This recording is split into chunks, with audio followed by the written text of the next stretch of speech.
Well, folks, I'm joined with my friend Erin Aldridge. She's the development director for the Jayhawk Area Council Boy Scouts of America. How you doing? I'm good. How are you, Chris? Hey, thanks for joining us. Thanks for having me. You know, you guys are a very large, you cover a large area around here. We do. I mean, you were saying something about 11 counties? We cover 11 counties. Yeah. We stretch from the Nebraska border just south of Emporia, and then we sit in between Lawrence and Manhattan. Mm-hmm. So pretty much anything in there are going to be scouts that are involved with the Jayhawk Area Council. And it's a pretty big thing around here. Kids get into this and they follow it through their whole life. How does that happen? You know, they get recruited to the program, or how does that? They do, and kids can join at any age. In the Boy Scout and Cub Scout programs, they are boy specific. But when we get into venturing crews and explorer posts, those are actually co-ed. So the traditional way would be that somebody got involved when they were a Cub Scout.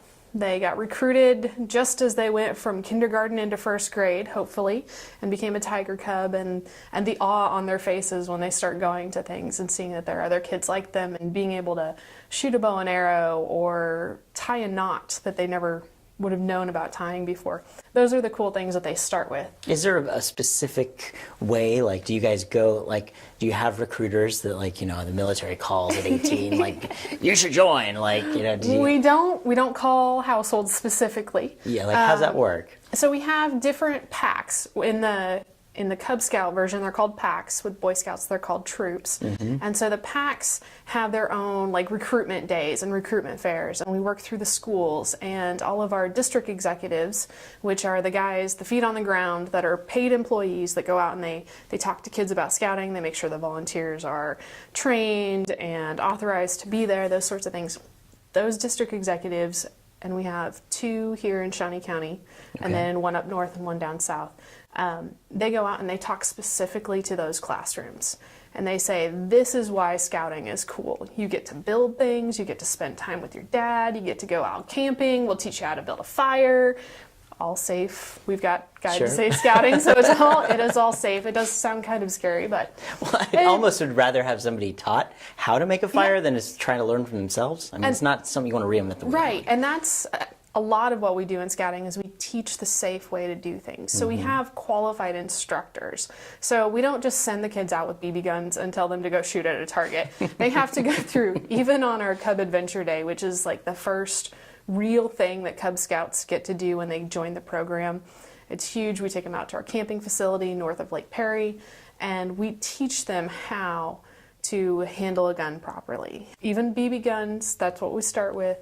You know, what a safety is, that you don't pretend shoot at your friends. That's a bad idea because it could actually happen. Yeah. Those sorts of things. We teach them that. We teach them the skills for archery so that they don't hurt themselves.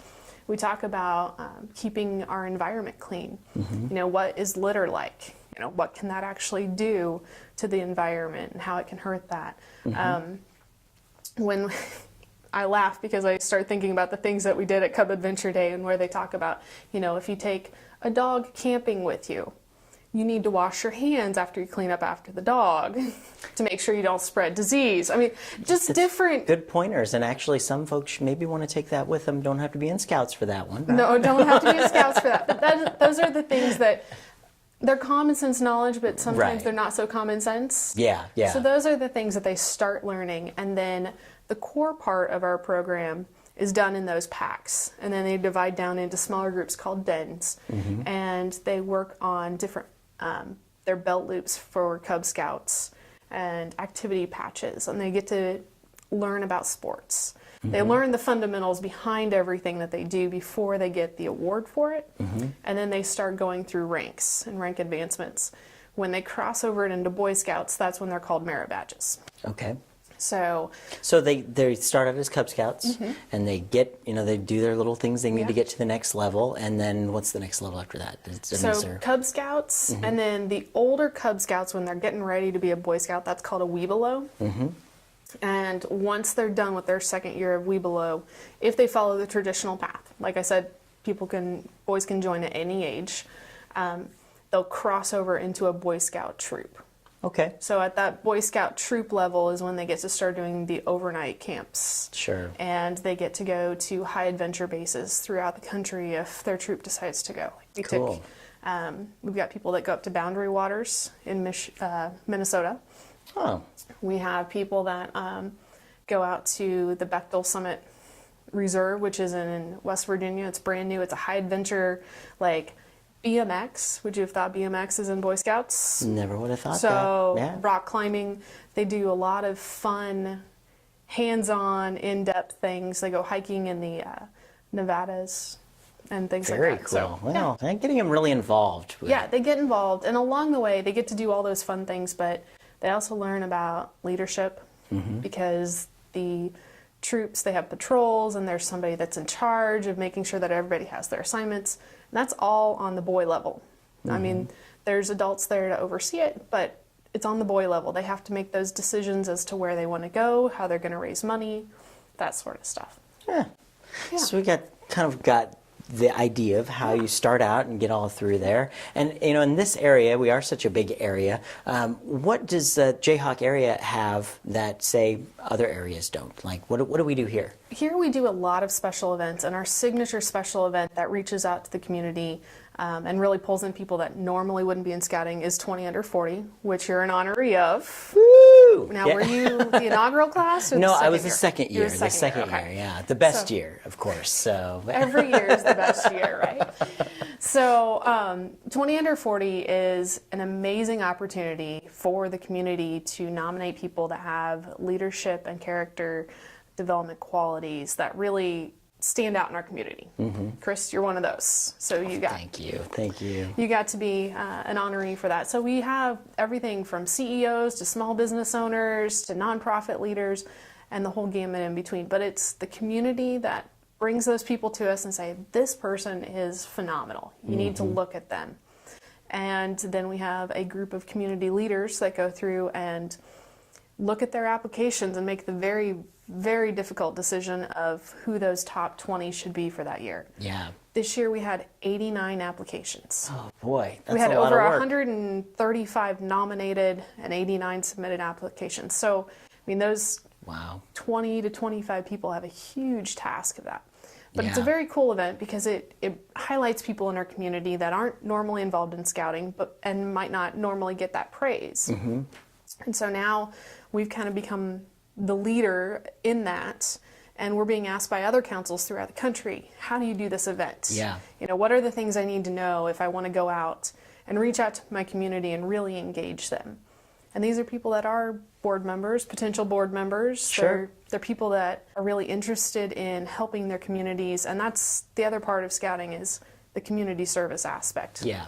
Yeah. We're taught to give back. Yeah. And to make sure that we're doing that over and over again.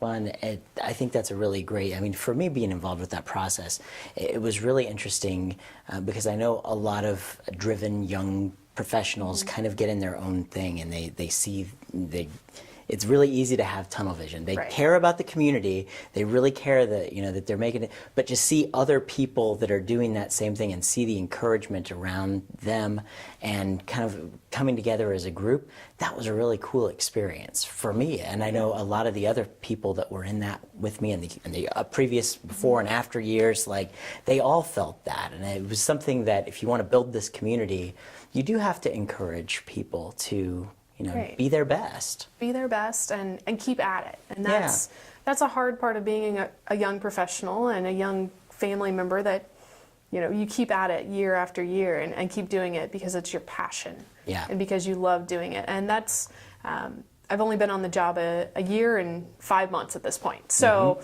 it was my first real 20 under 40 event this last year. And to see that group of 20 continue on throughout, after their awards and after the banquet, and not just drop each other because they got the award and they walked across stage and woohoo. That's not the way it is at all. No. And everybody's so encouraging of, I think the people who are the past honorees and even folks who are nominated. I don't think it's one of those things where it's like there are no winners and losers in this, really, No. because it really is such a great honor for just to be nominated. I feel that would be it. Yeah, the real winner is the community. Right. I mean, because it's highlighting those that are really reaching out and doing things that wouldn't be highlighted otherwise. Yeah. So yeah, it's a phenomenal event, and I'm proud that we were able to put that on and share that with the community and highlight those folks that might not get highlighted otherwise. Absolutely. Well, you guys are doing some wonderful work over there. I really appreciate you coming on the show today. Thanks, Chris. And anything that happens, you come back and let us know, and we'll be right there for you for the Boy Scouts. So, Thank you. Erin, thank you so much for joining us. Thanks, Appreciate Chris. you coming by.